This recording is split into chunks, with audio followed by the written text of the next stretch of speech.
Polri langsung mengusut kasus teror di kantor Media Tempo. Polisi mengecek tempat kejadian perkara di kantor redaksi Tempo di Jalan Palmerah Barat, Jakarta. Selain mengumpulkan sejumlah informasi, polisi juga mengecek CCTV yang berada di lingkungan kantor Tempo. Wamenaker Emmanuel Ebenezer merespons teror yang diterima Media Tempo. Ebenezer bilang ini merupakan teror terhadap demokrasi karena pers memiliki kontribusi besar dalam demokrasi. Teror kepala babi dan tikus itu sebetulnya teror terhadap demokrasi dan kita harus melawannya. Ya tentu tim kita sedang turun di lapangan, sedang melakukan penyelidikan. Teknis penyelidikan saya tidak bisa sampaikan di sini. Teror kepala babi dan bangkai tikus yang diterima Media Tempo dalam sepekan jadi perhatian publik. Bareskrim Polri dan Polda Metro Jaya mengecek tempat kejadian perkara di kantor redaksi Tempo di Jalan Palmerah Barat, Jakarta. Selain mengumpulkan sejumlah informasi, polisi juga mengecek CCTV yang berada di lingkungan kantor Tempo. Soal dugaan teror kepala babi dan bangkai tikus, Kabareskrim mengaku timnya sedang bekerja. Ia pun meminta semua pihak menunggu hasil penyelidikan. Tim kita sedang bekerja ya.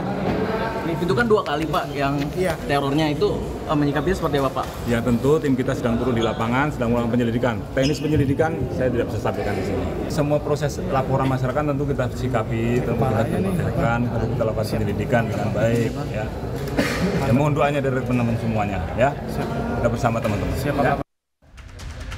Wakil Menteri Ketenagakerjaan Emmanuel Ebenezer merespons soal teror kepala babi dan bangkai tikus yang dialami Tempo. Emmanuel bilang ini merupakan teror terhadap demokrasi karena pers memiliki kontribusi besar dalam demokrasi. Nah biar gimana pun pers itu punya komitmen dan kontribusi besar terhadap saham demokrasi. Jadi teror kepala babi dan tikus itu sebetulnya teror terhadap demokrasi dan kita harus melawannya. Usai membuat laporan ke Bareskrim Polri, Tempo juga melaporkan dugaan teror ke Komnas HAM. Dengan membawa rekaman CCTV, Tempo meminta Komnas HAM ikut turun untuk menyelidiki kasus ini. Tempo menilai dugaan teror yang telah diterima 2 kali ini merupakan ancaman terhadap kebebasan pers sekaligus pelanggaran HAM. Kenapa itu kita menduga terkait pekerjaannya? Karena dikirim ke kantor redaksi Tempo gitu. Jadi tapi lalu pertanyaan berikutnya terkait liputan mana? Nah, ini kita yang belum sampai ke mana. Oleh karena itulah kita bisa bisa ditemukan oleh aparat penegak hukum nantinya. Komite Keselamatan Jurnalis terus memberikan pendampingan, termasuk saat pelaporan ke Komnas HAM. KKJ menilai teror ini sebagai ancaman serius terhadap kerja jurnalis.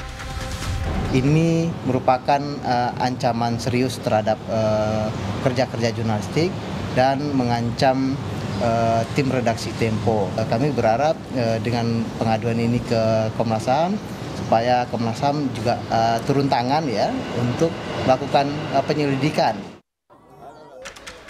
Kapolri Jenderal Listio Sigit Prabowo sebelumnya telah memerintahkan Kabareskrim mengusut tuntas teror potongan kepala babi dan bangkai tikus ke redaksi Tempo.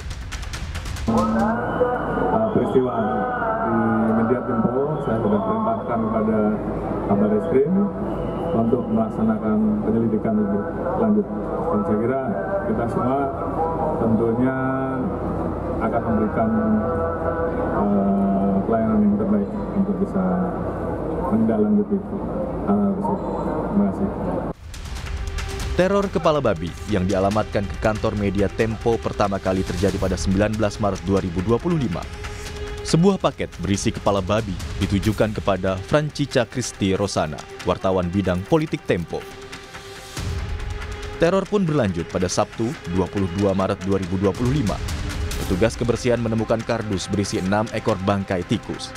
Bungkusan ini dilempar orang tak dikenal dari luar pagar kompleks kantor Tempo di Palmerah. Teror ini menuai respons dari banyak pihak yang meminta penyelidikan teror diusut tuntas. Tim Liputan, Kompas TV.